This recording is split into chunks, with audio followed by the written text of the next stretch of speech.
There, now it's recording. Well, the internet will get their wish. There will be one linear algebra lecture without a prayer at the beginning. So there's a certain subclass of people who get very offended that I pray at the start of math classes. It's fun. All right, so look, so this is one of the details of the theorem I talked about last time. I just wanted to take a minute to show you the proof of at least part one here. The proof of proposition 2.52 rests on this theorem, which was that the homogeneous equation for n equations and n unknowns equals 0. You know, the oh, I'm sorry, I didn't quite capture this. Ax equals to 0 if and only if what? X equals to 0. That's the whole, this side, the claim. So in other words, if the homogeneous equation only has the 0 solution, that gives us that the inverse exists. All right, that's a theorem that you can prove in terms of elementary matrices. I had it on the projector last time. So I just wanted to just take a breath here and prove number one before I get into the next stuff. So the proof of one. So we'll suppose that B times A is equal to I for some n by n matrix B. Here I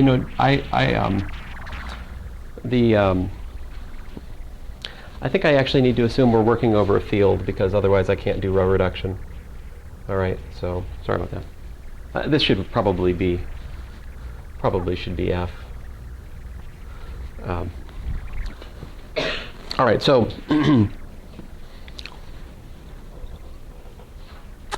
I want to suppose BA is equal to I for some square matrix B. All right, and A is a given square matrix. All right. Then what do?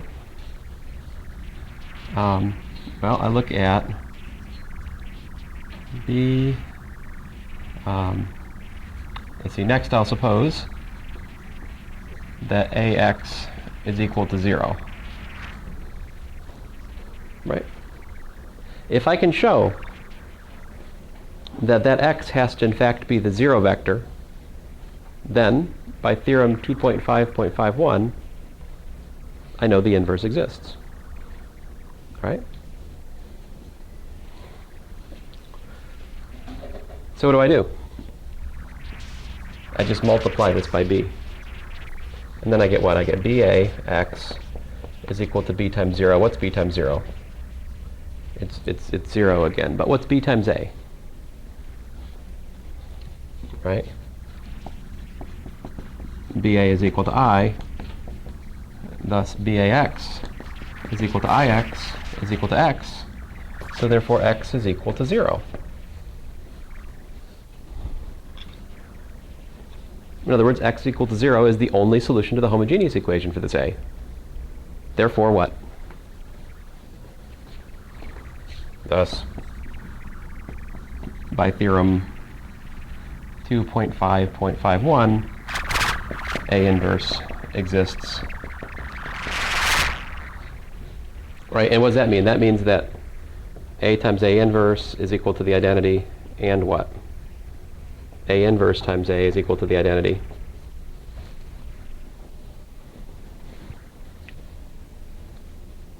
Right.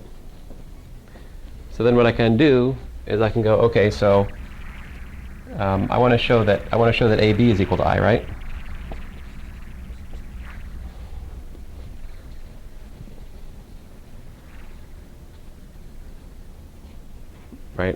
Right? What can I do?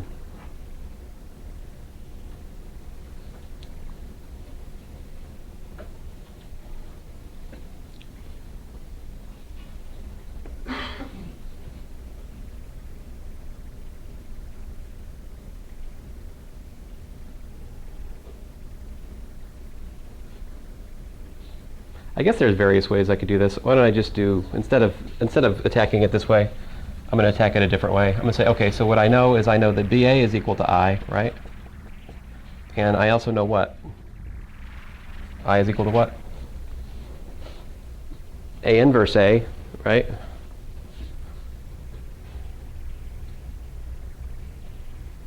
Let's see, is that what I want to do? Yeah. I don't know, there's various ways to finish this. Let's see here, how can I, excuse me. Then if I multiply this, what?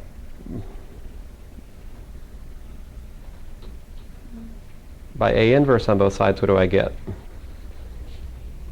A inverse is equal to I times A inverse, right? I'm focusing, of course, on the if you see a different way to do this end part, that's fine, you know. So I multiplied that equation by A inverse, but what's A inverse? This is the identity, right? So this tells me that in fact B is equal to A inverse. And from that it immediately follows that A times B is equal to I.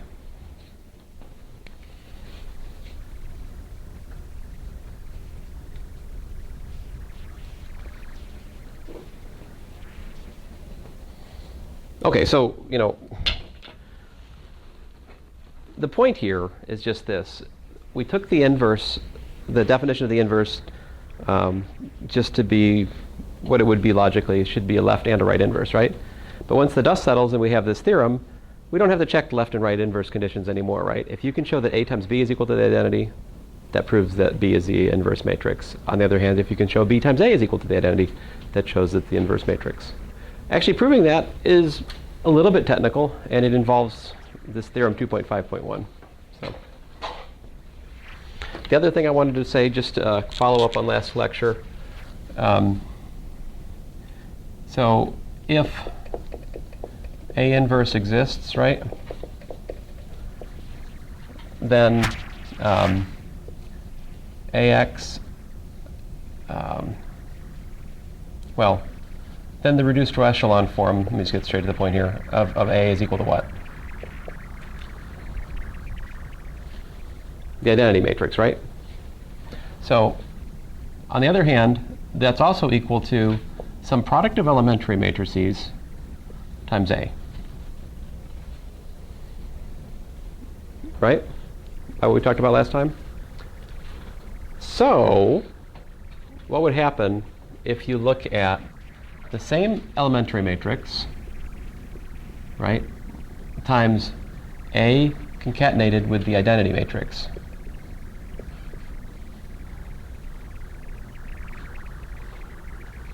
Well, by the concatenation proposition, this is exactly EA and then EI, right? But that is precisely the reduced row echelon form of A again, and the elementary matrix, product of elementary matrices E, which is just what? The identity matrix and E. Of course, we can recognize that E is, of course, nothing more than A inverse. In other words, the reduced row echelon form of the concatenation of A with the identity matrix is equal to the identity matrix concatenated with A inverse. And there's a different way of looking at the proof of that claim that I showed you last time. Last time I looked at it in terms of the concatenation of many systems and putting all of those systems together in terms of solving one grand glorious system of systems. But this is a natural outcome of our discussion last time that I just failed to mention when we were doing it. One of you pointed this out to me after class, and I'm grateful for that. So I thought I would share it with the rest of you because I think it's worthwhile. All right, well, that's that. So I'm going to get back to the question of spanning and linear independence now. First of all, what is spanning? What is the definition of a span? Any questions about this material before I go on, though? If you have any specific questions, you can email me. I'm happy to try to answer them. So the definition, if we have, let's say, V1, V2, V, let's say, Vk, and these are vectors taken from some n-fold Cartesian product of a ring, commutative ring with identity, then I can define the span to be the set of all R linear combinations of these vectors. So the span, and you might put a little sub r here, but so pretty much we won't write that. By default, this sub r will be the context, like whatever kind of scalars we're using. So typically we're either working over the real numbers, almost always we're working over the real numbers, and so span is just, the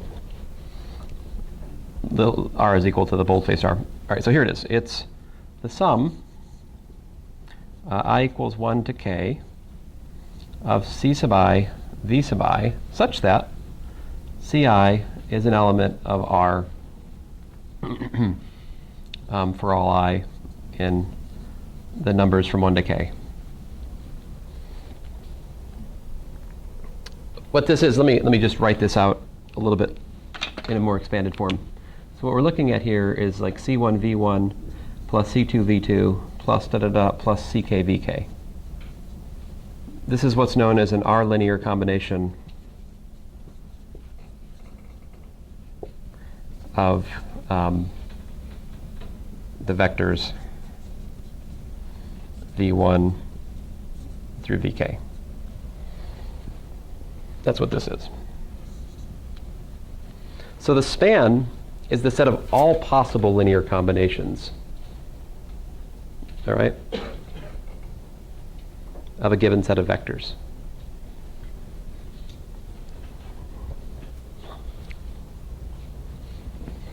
So, I mean, here's some examples.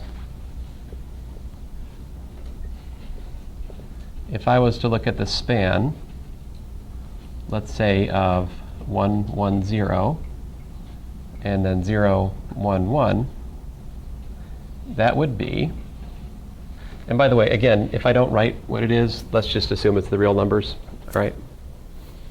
So that'll be our default. Let's see here. So I got like C1, 1, 1, 0, plus C2, 0, 1, 1, such that C1 and C2 are real numbers.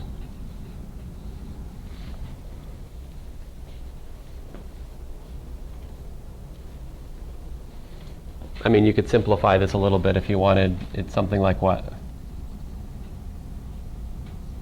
C1 plus C2, right? And then what's the third thing? Just C2 again, huh?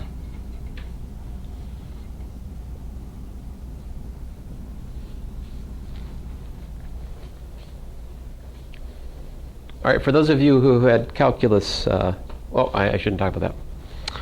Sorry. I mean, I can tell you what geometrically this is. What this is actually a plane through the origin, right?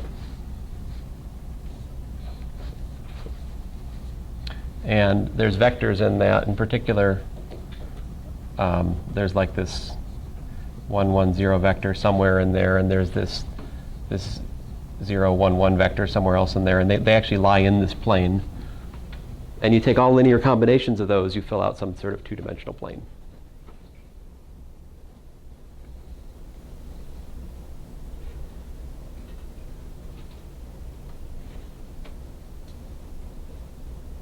I mean, one question I just thought of, but it's a digression, is could you write this span as like the solution set to some equation? Is this the solution set to some equation? No. That's a question for another day, though. Let me stay on track here. So here's a typical problem. Is the vector, let's say, I'll start out generically. Let's say the vector 1, 2, 3, an element of the span of 1, 1, 0, 0, 1, 1. Typical spanning question. By the way, the set here, this set, it's called the generating set.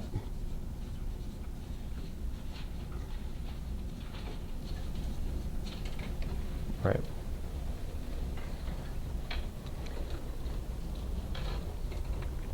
So what does this question amount to? me translate this. What this is asking is, do there exist, right, constants C1 and C2 such that what? And I'm talking about real numbers, right? Such that what? Such that 1, 2, 3 is equal to, say, C1 times 1, 1, 0 plus C2 times 0, 1, 1.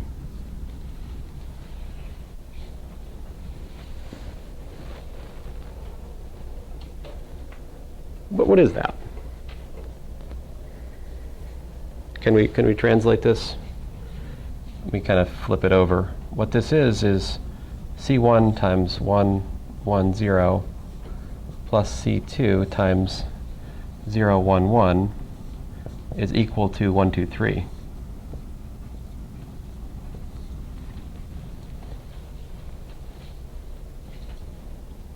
That's the same as what system of equations in matrix form?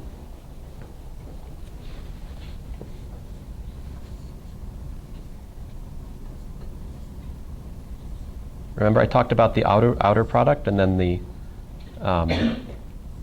matrix column product? This is part of the reason for that. The product of a matrix times a vector is a linear combination of the columns.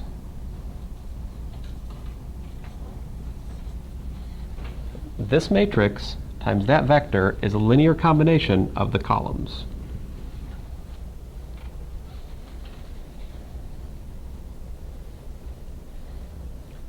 Right? Can we solve that? Yes. How do we solve it? I'll even do it. All right. So 1, 0, 1, 1, 1, 2, 0, 1, 3. So using the row, using the reduced row echelon form technique, or in other words, Gaussian elimination, I'll solve it. I guess I don't even, I'm doing that. All right, so fine. R2 minus R1, you don't have to be a slave to that. It's a method though, right? So R2 minus R1 gives me 0, 1, 1, and then I've got 0, 1, 3. Then I take R3 minus row 2. I get 1, 0, 1, 0, 1, 1, 0, 0, 2. Game over. End of story. Inconsistent system of equations. Right? What does that last row say? Yeah, that says 0 equals 2. Not a good thing. Inconsistent. Or it's a good thing. I don't know. It depends on what you wanted. Which team you were on. Were you on the it's in the span team, or you're on the I don't want it to be in the span team? I don't know. Anyway, it's not in the span. The answer is no. Right? We could ask this question just the same for an arbitrary vector. When's an arbitrary vector in R3 in the span of those two? What would the difference be? So let me bump it up a notch. What if we ask the question, is ABC in the span of 1, 1, 0, 0, 1, 1? What would I have to do then? Same song and dance as in the black, but instead I face which row reduction? 1, 1, 0, 0, 1, 1. A, B, C. So I just replace 1, 2, 3 with A, B, C and do the same calculation to try to decide if an arbitrary vector is in the span. This is going to give me some condition on A, B, and C which is necessary for it to be in the span. Let's see what it is. Do the same row reduction. Right? Coefficient matrix is the same. Same row reduction, in fact. So let's see here. I do what? My first move was row 2 minus row 1. So that gives me 1, 0, A, 0, 1, B minus A. 0, 1, C. And what's my second row reduction? Or row 3 minus row 2, right?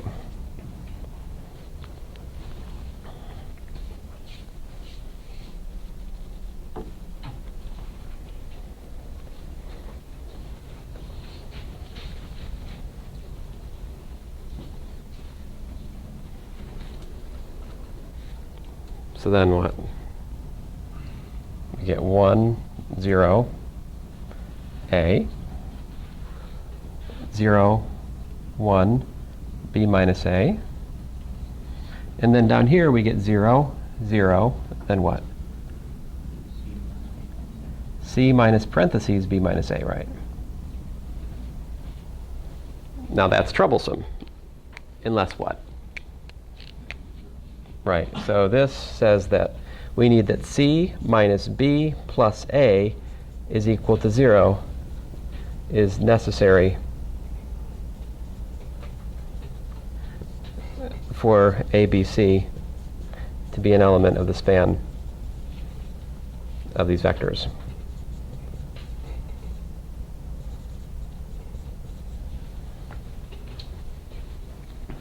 So what's the set of all vectors which are not in the span? It's just ABC, such that what? Such that C minus B plus A is not equal to 0.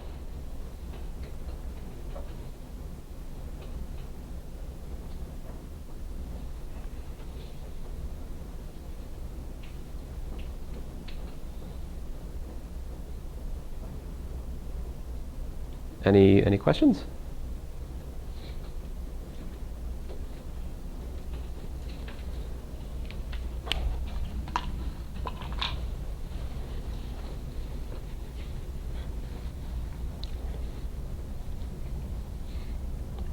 Is this different if I do more dimensions?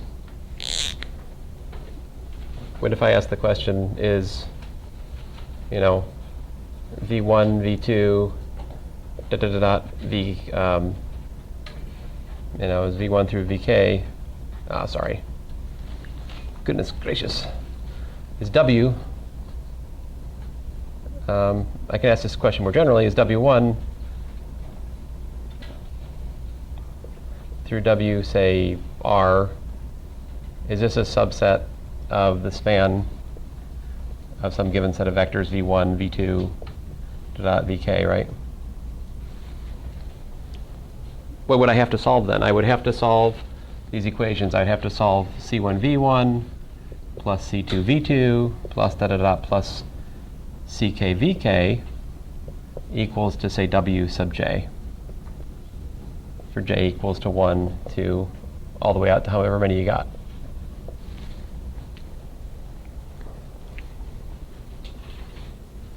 Now I'm thinking about, what if I ask about more than one question at once? What if I think about the question, not just is one vector in the span, is a few vectors in the span, right?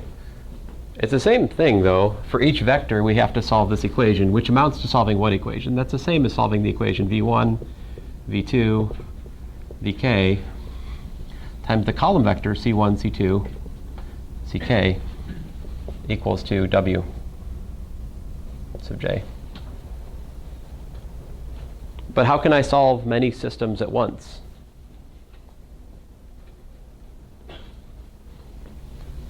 I can look at the reduced row echelon form of the V's, and then I concatenate with the W's.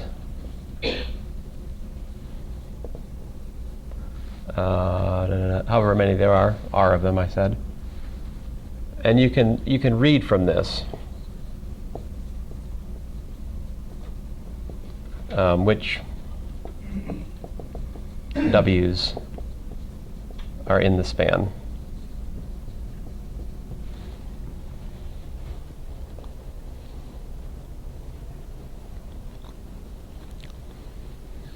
So let's see here, hypothetical.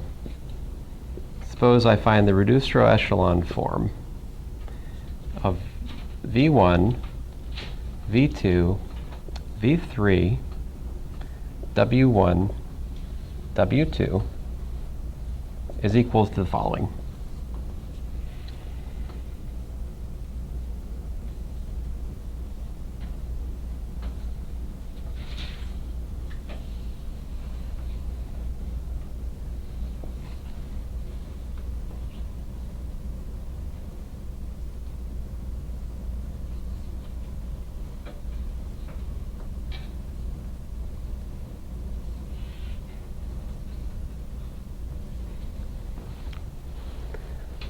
First of all, I haven't set us up. Is that a legit reduced row echelon form? Is it possible? Every pivot is a standard matrix, a standard basis, right? So the zeros are cleared below and above listen to me, below and above the pivots, right? So if this was the case, what does it say?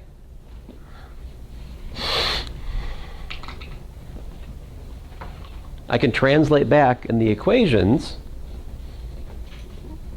and what this row would tell me, right? What this says is, I mean, we're looking basically at the equation C1v1 plus C2v2 plus C3v3. Is it equal to W1, right? That's the first one. That's answered. That's this column tells me about that reduction. This says, in fact, yes. I can do what? I can take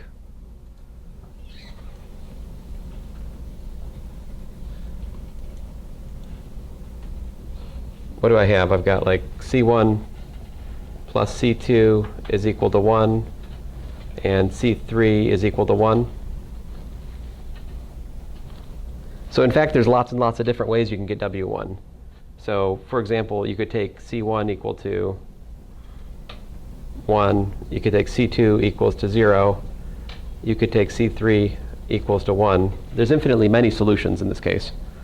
But one of them certainly is that V1 plus V3 is equal to W1. So yes, W1 is in the span.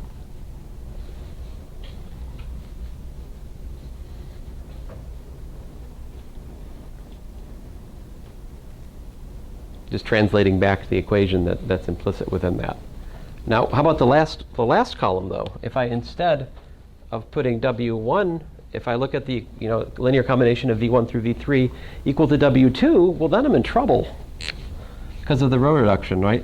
This says if I put a W2 here instead, that trying to solve this equation basically tells me, the W2 tells me what? It gives me basically the equation 0 equals to 1. See? Reading backwards. So that's what? Inconsistent, right? So W2 would not be an element of the span. So this tells me that W2 is not an element of the span of V1, V2, V3.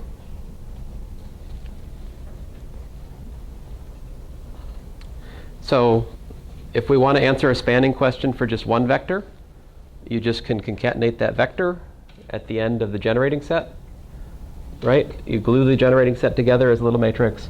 You slap on the vector you're trying to find out if it's in the span. You row reduce, and that tells you the answer. If you have more than one vector you're trying to ascertain whether they're in the span or not, you just slap on more and still row reduce, and you have to consider each column separately. All right? There's actually an even easier way of understanding this, called the column correspondence property. So I'm getting to it. So that's spanning.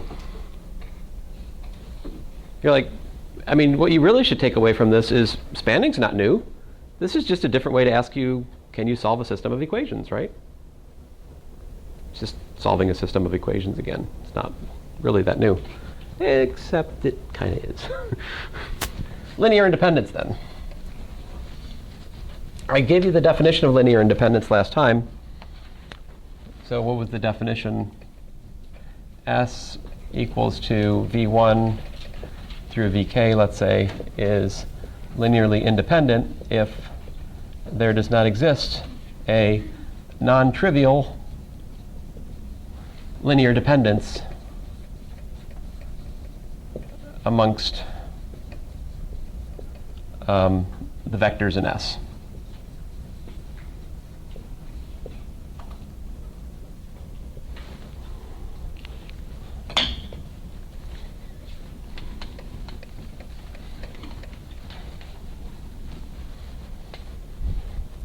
So a trivial, let me just tell you what would like a trivial linear dependence be. What's a trivial linear dependence? Like this one. technically this is a linear combination, right? Those are scalars. This is a sum of scalars times vectors. This is automatically 0. It really gives you no information at all about the vectors v1 through vk. That's the trivial dependence. We don't care about that one. Well, I shouldn't say that. We do care about it. It's just that if that's 0, that doesn't imply linear dependence. Linear dependence means that there's a non-trivial linear combination, which gives you 0. All right? Proposition.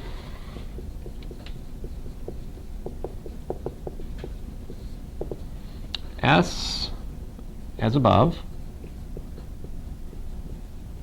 So this is a subset of, let's say, our, well, I guess I'm really thinking about a field. Fine. Fn is linearly independent if and only if C1v1 plus C2v2 plus plus CKvk equals to 0 if and only if C1 equals C2 equals CK equals to 0. So this if and only if refers to this whole conditional statement, okay guys?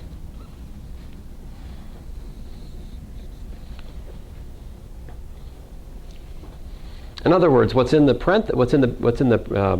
curly brackets there is a condition that we can test linear independence by. All right?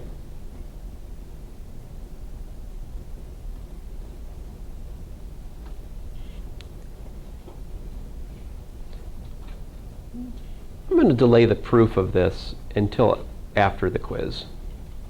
I won't make you responsible for the proof of this just now. Okay? But we're going to use it. So I hope you can bear with the hypocrisy of that. Is that okay? You're like, yes, one less thing to prove on the quiz. Yes, thank you, thank you. That should be you should be happy. Okay, so what is this though? The proof is in the notes for what it's worth, but look, this is what? This can be rewritten as what?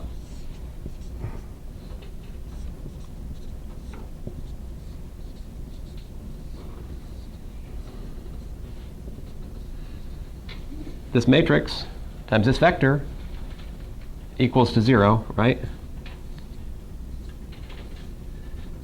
If and only if what?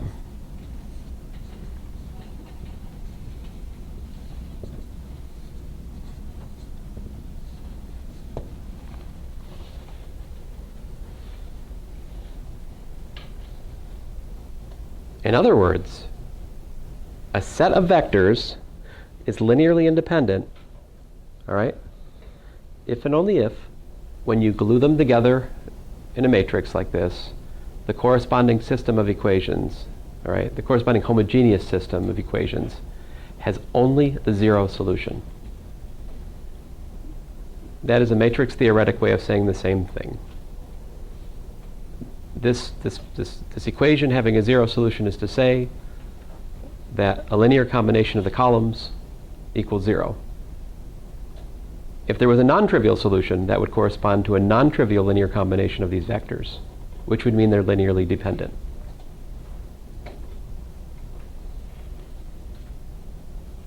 ¿Es bueno? Muy bueno. Okay, so how do you test linear independence? You're like, oh man, more row reduction. Yeah, I know, more row reduction. For example, how about these dudes? Is this set of vectors here, 1, 1, 0 and 0, 1, 1, is this linearly independent?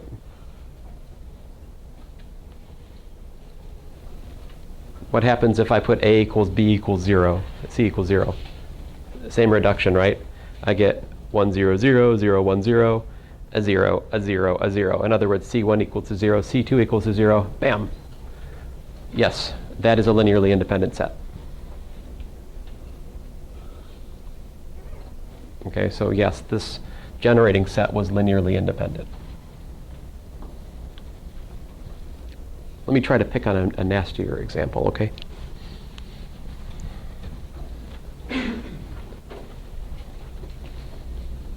Oh, I shouldn't erase this.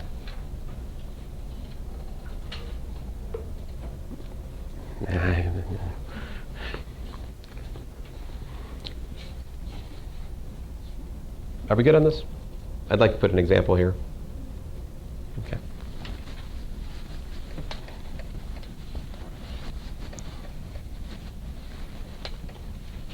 There's a myriad of beautiful theoretical general results for linearly independent sets of vectors. I don't care about any of those at the moment. All right.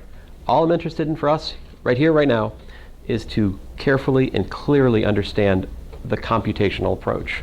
The same for spanning. All right. I'm setting aside theoretical questions about spanning and linear independence for after the quiz, where we'll start talking about vector spaces and such, the more general thing. Okay, so here's an example. Here's a set S of vectors. Linear independence, by the way, it refers to a set of vectors. Linear independence is a property that a set of vectors has. If you ask me, are this pair of vectors linearly independent, technically speaking, I should say, I don't know what you're talking about. I can only discuss linear independence of a set of vectors. But this is a common abuse of language. It's like I probably just made it, right? I said these two vectors are linearly independent. What do I really mean? This set of vectors is linearly independent. All right. So just warning you, that's an abuse. All right, so 1, 2, 3, 1, 1. Let's see here. 0, 1, 0, 1, 0. I'm going to regret this. Let's see here. I don't know. How about all ones? 1, 1, 1, 1, 1. And then, I don't know, 2, 4, 4, 3, and 2.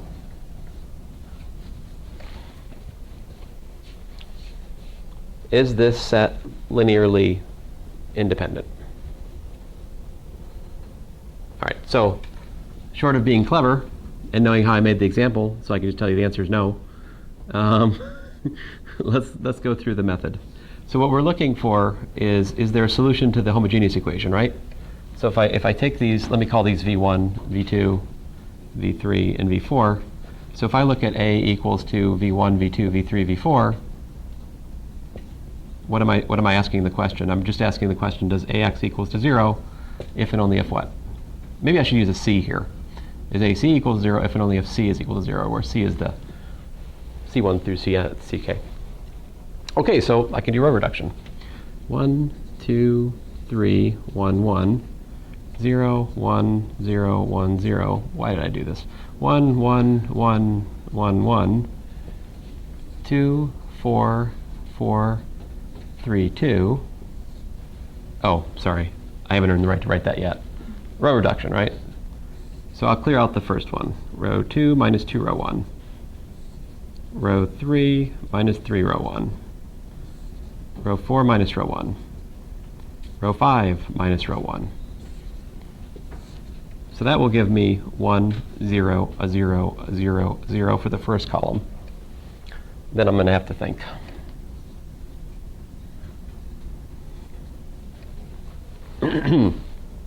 Okay, so row 2 minus 2 times row 1. Oh, well, that's not too bad. These don't change then, right? See that? Those can't change because I'm just doing stuff with 0 in row 1. Not so bad. Third column. So 1 minus 2 minus 1. Third row rather. 1 minus 3 is minus 2. 0 and 0. Right? See the fourth column. Row 2 minus twice row 1 is 0 again. I love 0. 0 makes me happy. See here, row 3 minus 3 row 1, I think it's minus 2. Row 4 minus row 1 is 1. Row 5 minus row 1, 0. Okay. The first pivot's clear. Now the second pivot, I'm going to use this one. Okay. So I just have to do what? Row 4 minus what? Minus row 2. What do I get? So everything stays the same, except for the one I'm altering, right?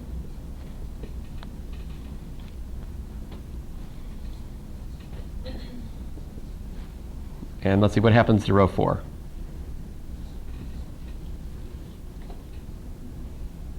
That stays 1, right?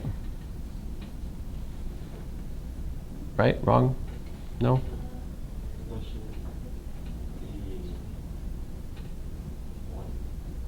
Ah.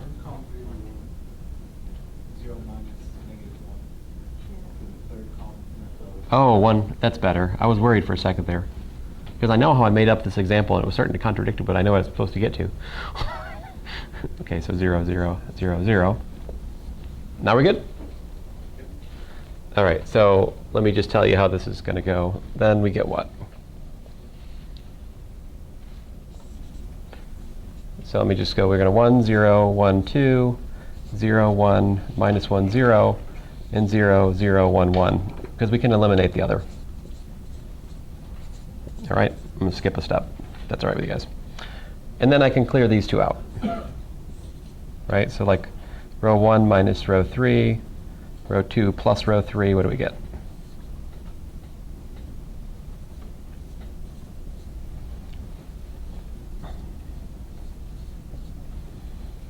Let's see here, row 1 plus, I gotta get a good, big dick. What? Oh, we're on, sorry, 0, duh. 0, 1, 0, 0. And finally, the last column is what?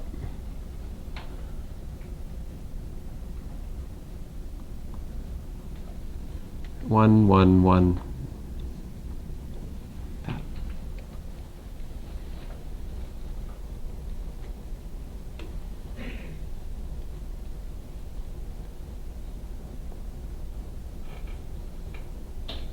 And that, in fact, is the reduced row echelon form of V1, V2, V3, V4. That indicates that there's a linear dependence, because that's not what we would need for a unique solution, right? It's the homogeneous equation, right? There's always a solution. There's always the zero solution. In this case, there's more, though. See, because we could take what? We could take, like, this is basically saying C1 equals to minus C4, C2 equals to minus C4, C3 equals to minus C4. And for any C4 will give me a solution to the equation C1 V1 plus C2 V2 plus C3 V3 plus C4 V4 equal to 0. There are infinitely many non-trivial linear dependence solutions. Now, if you look at this, it's easy to see why this happened. That's because V1 plus V2 plus V3 was equal to V4. In fact, that's how I made the fourth column. I added the first 3 to get it. So it's no mystery to me why this happened. But I am the man behind the curtain, so it's a certain luxury I have. These are not linearly independent. All right? Okay, so this mysterious column correspondence property I was talking about, what on earth is that? Oh, it is a dark magic. It is precious. It says the following. All right?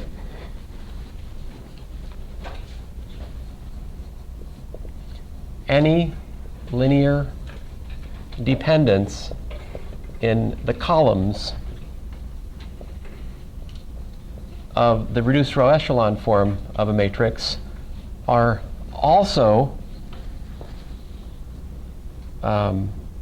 exhibited by the columns of the matrix itself.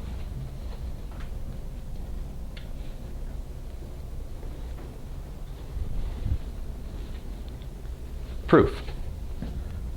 let RREF of A equals to R. And suppose that that's column 1, column 2,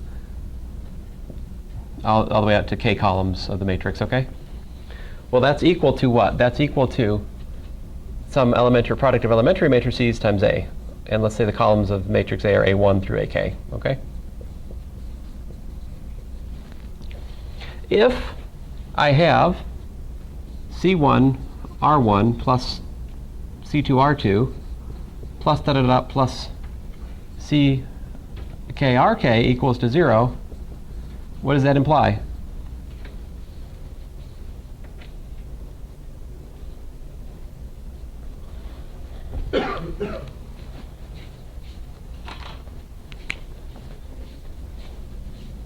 Concatenation proposition, right? This is EA1, EA2, EAK. Well, if I multiply this equation by E on the left, what do I get?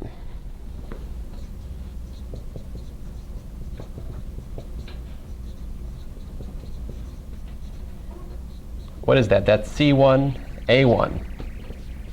CK, AK equals to 0. See, so if I have this linear dependence for the columns of the reduced row echelon form of the matrix, I have the same linear dependence for the columns of the matrix itself.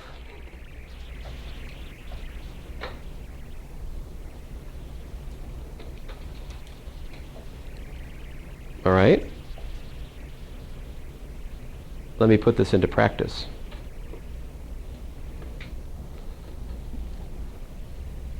How about, wait till you guys are with me. You have to look at what I'm doing, otherwise it won't make sense. You guys are with me? Look at this matrix. Can you see any linear dependence amongst the columns of the reduced row echelon form? You should be able to see that this fourth column is the sum of this one, and this one by inspection.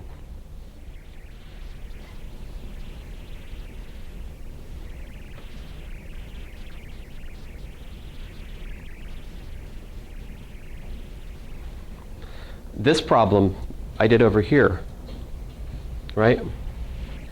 Once we get to this point, even though it's not this is also true at each step in the reduction. Even if you don't get to the reduced row echelon form, this is also true for REF, because all this proof is based on is multiplication by the matrix which accomplishes the row reductions, and that can be done at each step of the reduction, not just the final step. So it's also true for here.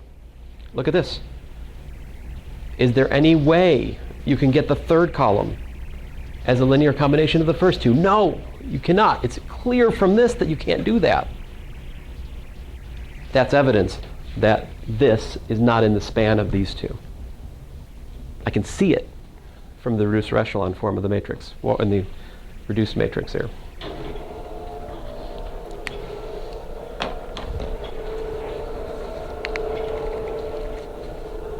So what I'm trying to tell you is you can look at the matrix itself, and you can read from the reduced row echelon form linear dependence of the columns of the original matrix, just like that.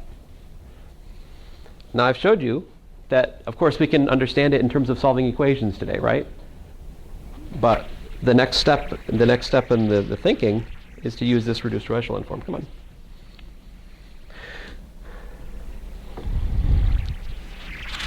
So what I have in the notes, guys, in chapter 2, and I've covered the bulk of chapter 2. I don't think I'm going to get the block matrices before the quiz, so there's a homework problem on it, but that'll be it, okay? So basically, the last bit I won't cover on quiz 1, okay? We're going to stop. I will not cover block multiplication on the quiz, okay? But in chapter 2 in my notes here, what I do, all right, guys, and there's a couple of important, obvious theorems in the notes as well. So, like, I have examples, and I start by solving them in the inefficient way, like I did at the start of class today. I just write down the equations, basically, and I do the row reduction, and I get to this, and then I'm like, okay, so what that means is that there's solutions of the form blah and so forth blah, but if I understand the CCP, column correspondence property, I get to here and I go, oh, okay. So that means that column 1 and column 2, if you add them together, you get column 3. See, if the pattern is here, it has to be up here as well.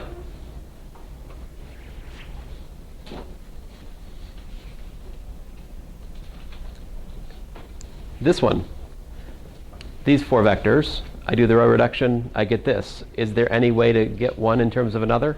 No. These are linearly independent. So these are linearly independent.